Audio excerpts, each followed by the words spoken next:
walking around in the spitting image of me, dragging me through your varied whoredoms.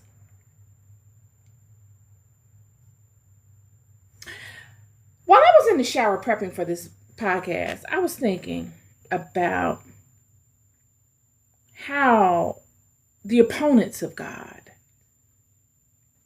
the ones God is speaking to in the book of Isaiah chapter 39, the ones that use all of their ingenuity and all their cunning to devise ways of looking to replace the one that created them.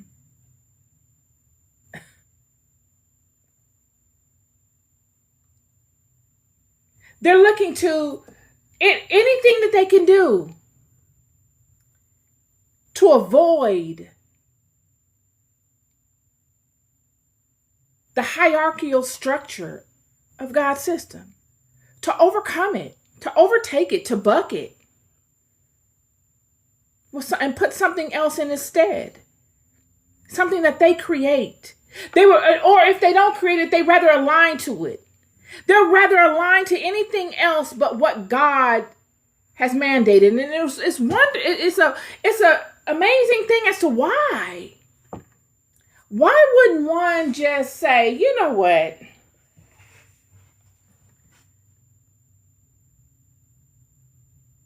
Let me just go on and give this up and get myself together.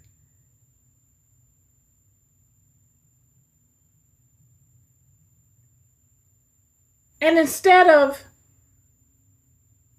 looking to siphon the blood, looking to siphon the blood of Jesus, looking to be a vampire and siphon the blood, maybe I should plead the blood.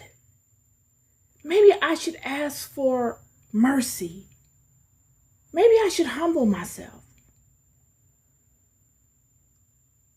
You never see that. It's as if that's never an option.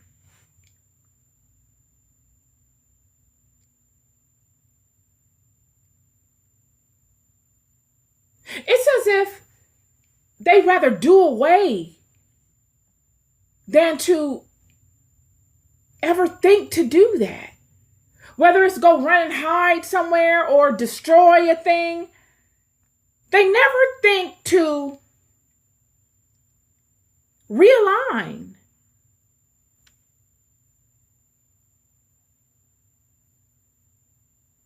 And humble themselves to their God. And I wonder why. And it just came to me. The time. I was wondering why God brought this to my attention yesterday. I had lost my way in it. Maybe that's why the podcast ended. I was on the verge of speaking to Samaria. You see, in ancient times, Samaria was the birthplace. It was the originator of civilization, Samaria. The Sumerians.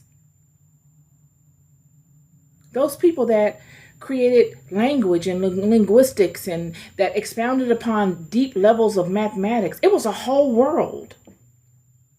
This is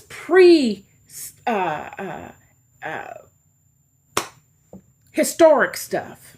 This is old world stuff. Giants were walking the earth. And something happened in Samaria, Mesopotamia. There was a war. It doesn't say it in the Bible, but when you read all sorts of other literature about the planet and ancient stories, you'll find that it's very clear that there was a war, and it happened in Samaria, Mesopotamia.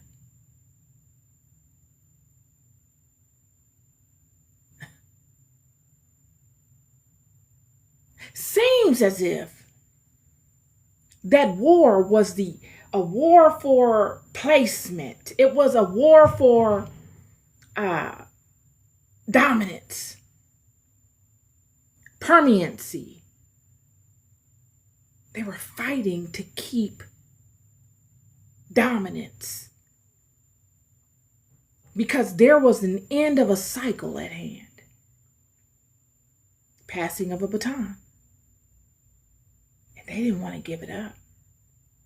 Now, who they is, I could spend all day talking about that. Doesn't matter.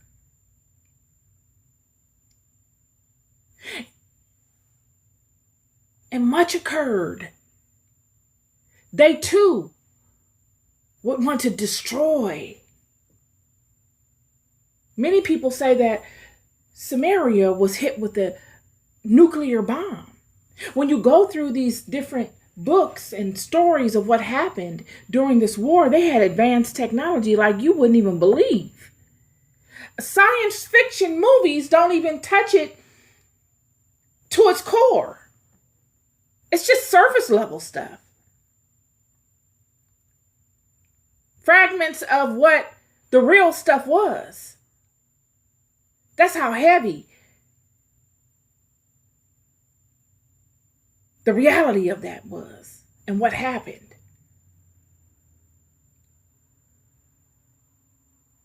This cyclic change occurs at the end of each era.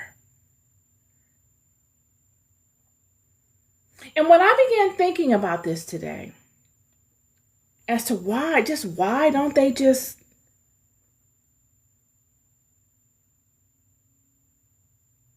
change their mind? Why? Could it be we are approaching an end of an era? Could it?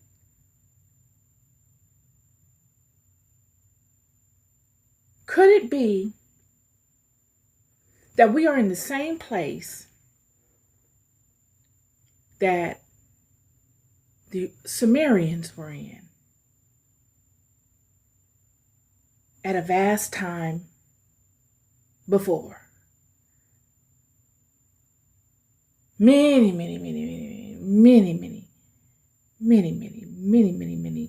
thousands of years ago.